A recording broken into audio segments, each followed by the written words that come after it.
જય શ્રી કૃષ્ણ. જાગૃતિ રસોઈમાં તમારું સ્વાગત છે. આજે હું વઘારેલી ખીચડી બનાવવાની છું. આ ખીચડી મેં ધોઈ નાખી 3 પાણીએ. મગ દાળ, તુવેર દાળ ને ચોખા 3 લીધા છે. અને હવે આ તપેલીમાં કરું છું અને તેલ નાખું.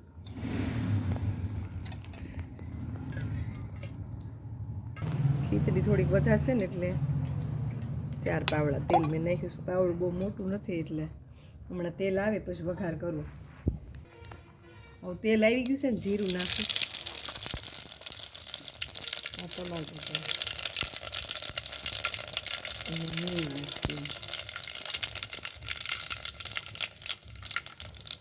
આ જો મીઠો લીમડો તમારા ઘરનો જ છે એટલે મીઠા લીમડાના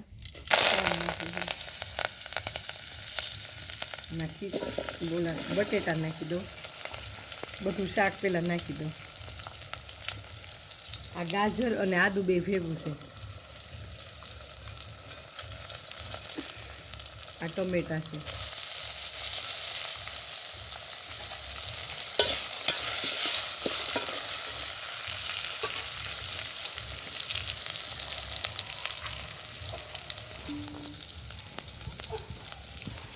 આ મકાઈના દાણા છે. આ સિંગના દાણા છે. આ લસણની કટકી છે.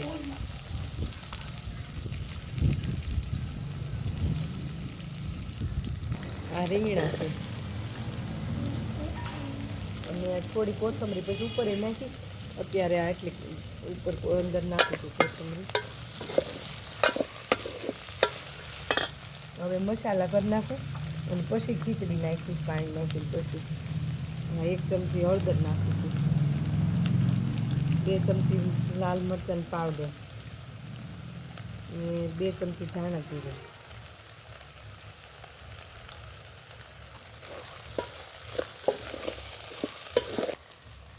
સ્વાદ પ્રમાણે મીઠું 1.5 ચમચી નાખીશું.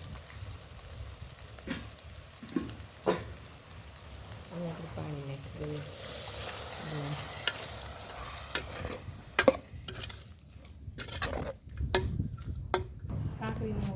ખીચડી નાખી દઈશું.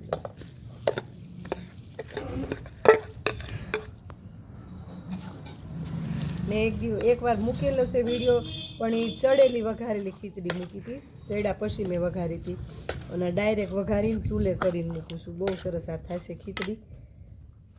બધું શાક નાખીને બનાવશો ને એટલે ખાલી ખીચડી ખાશો તો એ મસ્ત લાગશે. શાક ભાખરીની જરૂર નહીં પડે. હવે આમાં પાણી નાખી દઉં. હવે જો આમાં પાણી મેં નાખી દીધું છે અને હવે આ સીબું ઢાંકી નાખું, ચડવા દઉં. અડધી ચડે એટલે પછી પાછી બતાવીશ તમને. હા, ચડે છે ખીચડી. અડધી ચડી ગઈ છે. ચૂલાનો તાપ સારો છે એટલે હમણાં ચડી જાય છે.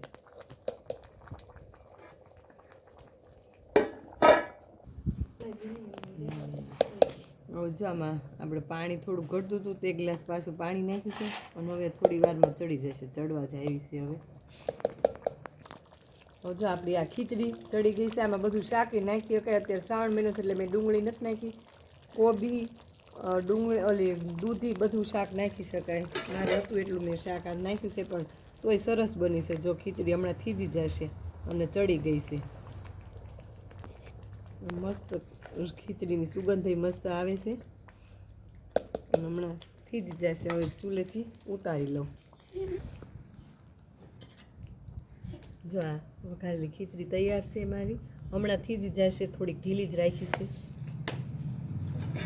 અને આ ખીચડી ચૂલાની તમને પસંદ આવી હોય બધું શાકની તો લાઈક ને શેર કરજો. અમે શાક, લસણ બધું નાખેલું છે. મકાઈના સિંગદાણા, મકાઈના દાણા. જો પસંદ આવે તો લાઈક ને શેર કરજો.